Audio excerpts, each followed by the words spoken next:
जय श्री राम दोस्तों, राम राम जी। क्या हाल चाल है तुंदा सारे ना? नरोए होगो सत्ते साने होगो।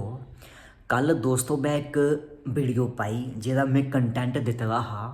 शीर्षक एह् हा कोड़ा सच कल युग दा सच, है ना। एह् मैं वीडियो पाई, मैं पैह्लें गै गलाया हा कि गुरदा होग ते सुनेओ। साढ़े बड्डे वीर होर तुस पैह्ले एह् कमेंट पढ़ी सकदे हो, पढ़ी लै कमेंट। एह् रणवीर सिंह बड्डे भ्रा होर न मेरे, मैं इनेंगी नहीं जानदा, एह् कुत्थे रौंह्दे, किस बक्खी रौंह्दे, केह् करदे, इंदे कन्नै मेरी कोई पर्सनली दुश्मनी नहीं है, ना कोई मेरा इंदे कन्नै बैर विरोध है। इन्हें कमेंट किया है इस चाल्ली का, वो भी पब्लिक कमेंट किया है।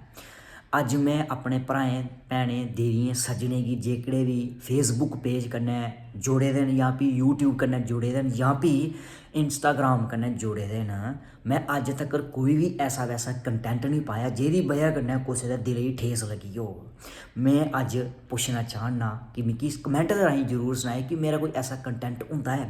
मगर एह् बड्डे वीरो जेह्ड़े कमेंट करा करदे न, दिक्खो रणवीर सिंह बड्डे भ्रा जी, में तुंदा लौह्का भ्रा, तुस मेरे कोला बड्डे हो, तुंदे घर भी बड्डे भ्रा होने जां लौह्के भ्रा होने जां बापू मां होने, अगर ओह् तुसेंगी कोई गल्ल समझांदे होङन, तुस उंदे कन्नै भी नेही भाशा इस्तेमाल करदे होगो, उ'नेंगी भी तुस इ'यै गलांदे होगो जेह्ड़ा तुसें कमेंट दे बिच गलाया है।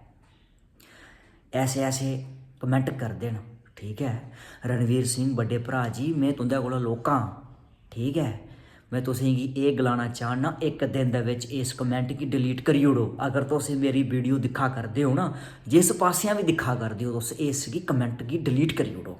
मैं एह् गलाना चाह्ना। और मैं अज पुच्छना चाह्ना अपने जेह्ड़े भ्रा भाई सज्जन मित्तर, अगर मैं कोई ऐसा वैसा कंटेंट पाया होवै ते तुस मिगी यूट्यूब दे राहीं, फेसबुक राहीं जां फिर इंस्टाग्राम दे राहीं कमेंट करियै मिगी जरूर सनाई सकदे हो। और रणवीर सिंह जी, मैं तुसेंगी लास्ट बारी बोला ना, इक कमेंट गी डिलीट करी ओड़ो।